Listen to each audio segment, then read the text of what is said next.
The Niners and Ravens will be playing in the Super Bowl, and I'm going to tell you why on this week's episode of Box Score Breakdown. Hit the subscribe button, stay tuned for more of the videos.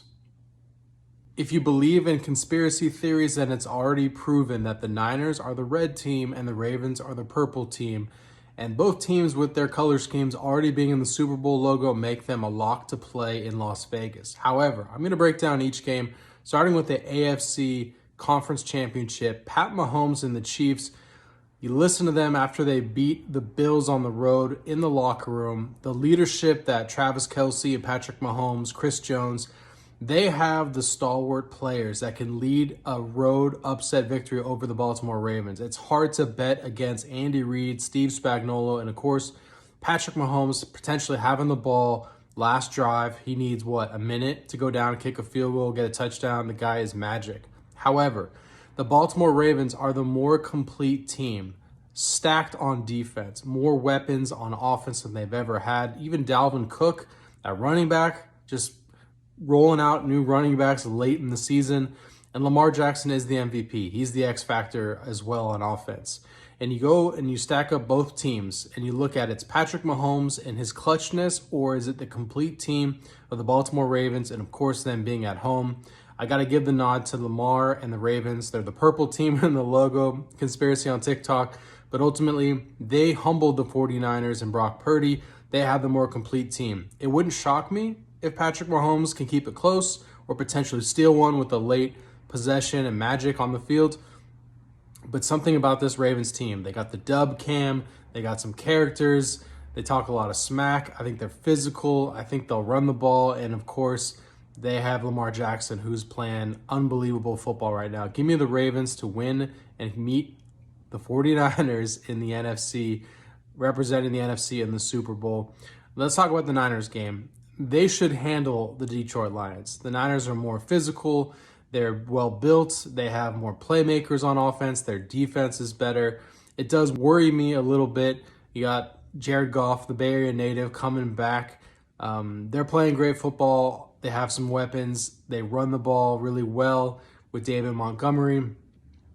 They have some playmakers outside. Their defense is a little suspect, but if you compare their star edge rusher, Aiden Hutchinson, against the Niners' Nick Bosa, Hutchinson, 3 sacks in 2 playoff games. The spotlight's definitely going to be on Nick Bosa. You need to see him step up.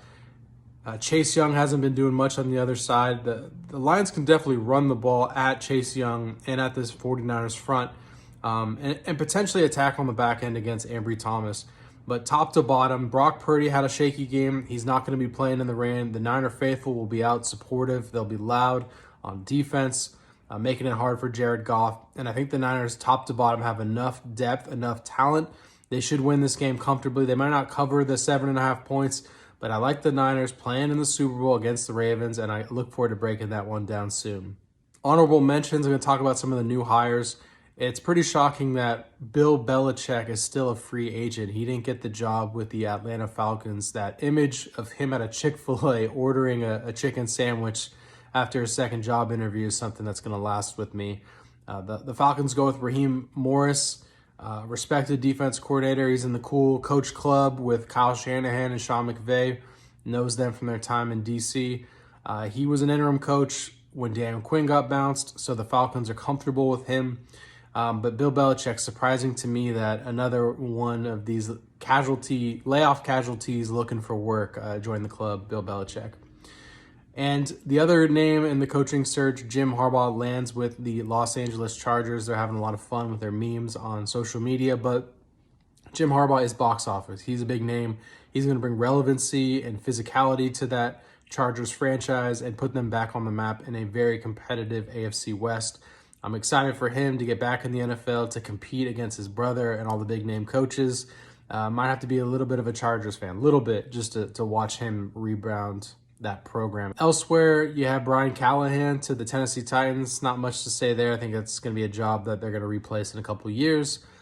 And who's still out there? Mike Vrabel's still out there. Pete Carroll's still out there. DC needs a coach. Carolina lands Dave Canales. I predicted that one, so check that box. A lot to look forward to in the postseason. Of course, the coaching search is still churning. I'll break it down a bit more next week. Thank you all for watching, and stay tuned for more. Enjoy the games.